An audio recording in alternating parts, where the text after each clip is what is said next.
যখন হঠাৎ শুনতে পারলাম যে যমুনায় আন্দোলনকারীরা ঢুকে পড়তেছে, আমি অন্য কোন প্রস্তুতি নিয়ে আই রাষ্ট্র এবং যাই দেখি অবস্থা ভয়াবহ। এবং এই নির্বাচনের 5-6 দিন আগে যদি যেখানে সরকার প্রধান থাকেন সেখানে যদি আন্দোলনকারী ঢুকে যায়, যেখানে আমার 144 দ্বারা সভা সমাবেশ নিষিদ্ধ আছে, সেখানে এসে আপনার যদি আন্দোলনকারীরা এই ধরনের কর্মকাণ্ড করে, তাহলে কি পুলিশ কমিশনার বসে থাকার কোনো সুযোগ আছে কিনা? ডেইলি স্টার, প্রথম আলোতে যে আক্রমণ হলো গভীর রাত্রে 11টায়, ট্রাফিক জ্যামের কারণে আমার অফিসারদেরকে আমি ওখানে সময় মতো পাঠাতে পারি নাই এবং এই ধরনের ঘটনা ঘটলো, তখন তো সব ব্লেম পুলিশের উপরই আসলো।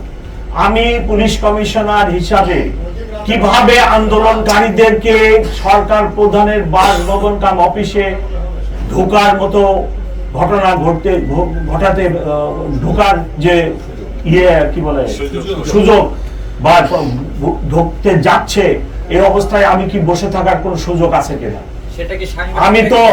আমি তো শুধু আমি নিজেই যাই নাই, এট ওয়ান স্টেজ আমি আমার ইন্সপেক্টর জেনারেলকে ফোন করছি যে ভাই আমি তো একা পারতেছি না, you should come to help me.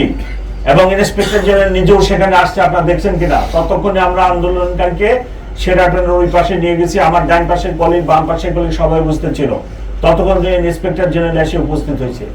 আপনারা এই কথা লেখেন যে গত 15 মাসে যে এই যে 20টা লোক 10টা লোকে রাস্তা ব্লক করে ফেলে, প্রেগনেন্ট লেডি ডেলিভারির জন্য হাসপাতালে যেতে পারে না, হার্ট অ্যাটাক রোগী যেতে পারতেছে না, অবক যেতে পারতেছে না, পরীক্ষাতে যেতে পারতেছে না, বিমানবন্দরে টিকিট আছে, প্লেন ফেল করতেছে। আপনারা এই কথাগুলো লেখেন, আপনার এই শহরকে নিরাপদ রাখেন, মানুষকে নিরাপদ রাখেন, মানুষের যাতায়াত ব্যবস্থাকে নিরাপদ রাখেন।